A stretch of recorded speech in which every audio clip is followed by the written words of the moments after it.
welcome everybody to Sundry Sports. It is Tuesday, June 23rd, and we begin with Cowboys Wire, brought to you by USA Today. Cowboys news: Prescott to sign tag, calls for Jones' voice grow louder. This must be from yesterday, since Prescott did sign the tag yesterday. But we can look at it anyway. Dak Prescott is coming back into the fold. But is he doing it at the cost of losing his leverage in negotiations with the Dallas Cowboys?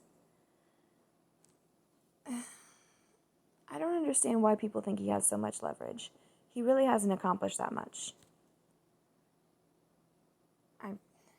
He had a pretty good year, but it wasn't as good as his first year. And his first year, we still didn't make it far into the playoffs. I don't get it.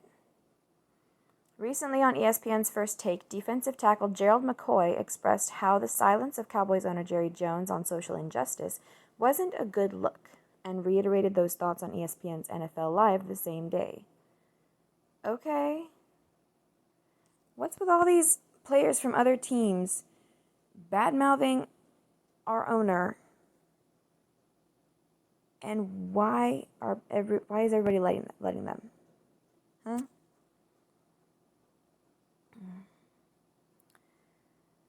Star safety Jamal Adams has requested a trade from the New York Jets. If he were to come to Dallas, just how would he fit under Mike Nolan's hybrid scheme?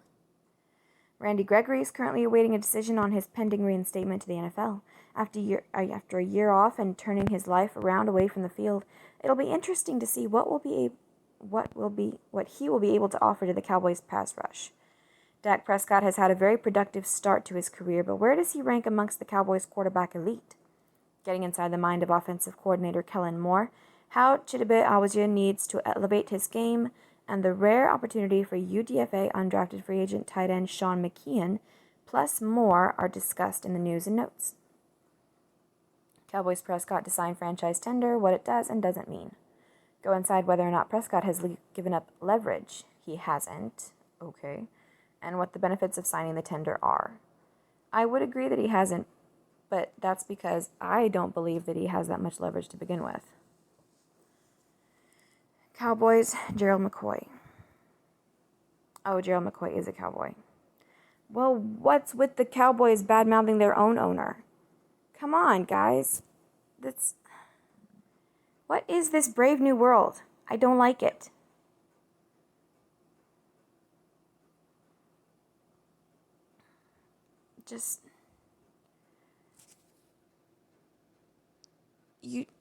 I know you should be able to say what you want. All right? Free speech, yes. Agreed.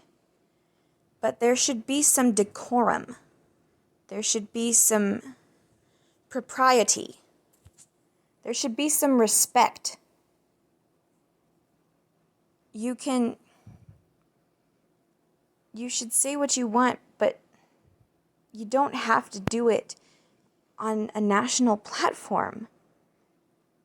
It just seems like a little much. It seems like going a little overboard to me.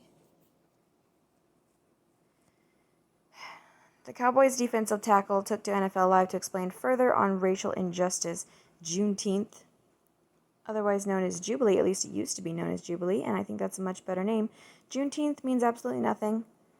I've talked about this before, but I'll say it again on this video. Just like how it's bothersome to me and to many people that I know that Independence Day is constantly only referred to as July 4th.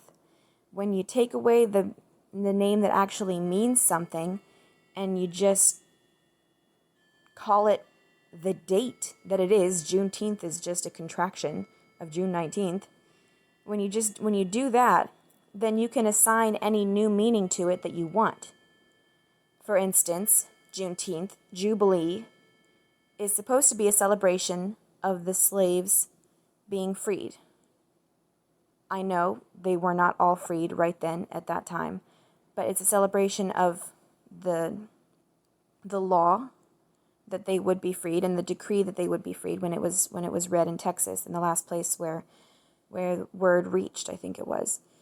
Anyway, it's supposed to be about that. It's a celebration of being free not being slaves anymore. Your ancestors. And, not even the ancestors of most of the black people living in America today, because most of the black people living in America today are descended from immigrants who came here willingly. Just saying. Anyway, but you take away that meaning and you just reassign whatever the fuck you want, such as, oh, we're still fighting for our liberation, we're still fighting for our freedom, we're going to recognize that we're still fighting, and that's what today's about. No, that's not what the day was about. But you take away the meaning, you take away Jubilee. It's supposed to be happy, not incendiary. But you do that, and you can make it whatever you want. Continuing. Addressing racism in America. Cowboys deep cuts. Cowboys Wire managing editor K.D. Drummond sat down with Edward E. Gross for a lengthy discussion on the recent current events and whether they represent fundamental change. Is Dak Prescott's contract situation based on his race? No. Also discussed how much Jerry Jones making a statement would have helped. Oh, brother. Steelers Cam Hayward, Pro Football Hall of Fame game versus Cowboys, probably out. Okay. As of right now, the 2020 Hall of Fame game is on as scheduled. Some players are speaking out and thinking this one probably won't happen. Players speaking out. It's always about players speaking out. Where does Dak Prescott stand among Cowboys' all-time passing leaders? Dak Prescott is coming off a career year in 2019. Inside the Star, senior writer Jesse Haney breaks down where he ranks amongst the Cowboys' elite at the quarterback position. ESPN College Football. Emmitt Smith showed support for his son EJ after he committed to Stanford football instead of his alma mater. A special father-son moment. Okay, that's nice. Dallas Cowboys. What can defensive end Randy Gregory bring in 2020? Randy Gregory is currently awaiting news on his reinstatement to the NFL. If and when that happens, he'll be added to a much improved pass rush. So what can he bring to the table? How Jamal Adams would fit in the Cowboys' defense under Mike Nolan. David Howman? There's a David Howman and a David Hellman. David Howman breaks down how star safety Jamal Adams would fit on the Cowboys' defense if he was added to their roster, which is something that he certainly seems to really want. In Sea of Uncertainty, undrafted free agent Sean McKeon gets watered-down opportunity. Tight end Sean McKeon hopes his effectiveness as a blocker, great size, and soft hands get him a spot on the Cowboys roster. Pretending we're Cowboys offensive coordinator Kellen Moore for a day. Tom Ryle tries to get inside the mind of Cowboys offensive coordinator Kellen Moore. I had to sneeze. Bless you me. Despite additions at corner, the Cowboys need Chidobe Awuzie to up his game. Whether it's at cornerback or switching to safety, Chidobe Awuzie will be vital to the success of the Cowboys secondary in 2020. Dallas Cowboys, I got proof that Jamal Adams wants to come to Dallas. I heard about this. Is it going to play?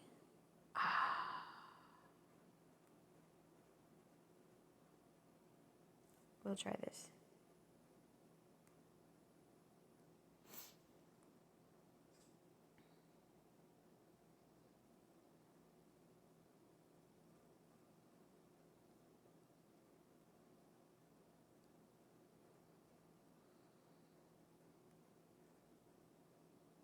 What's up, bro?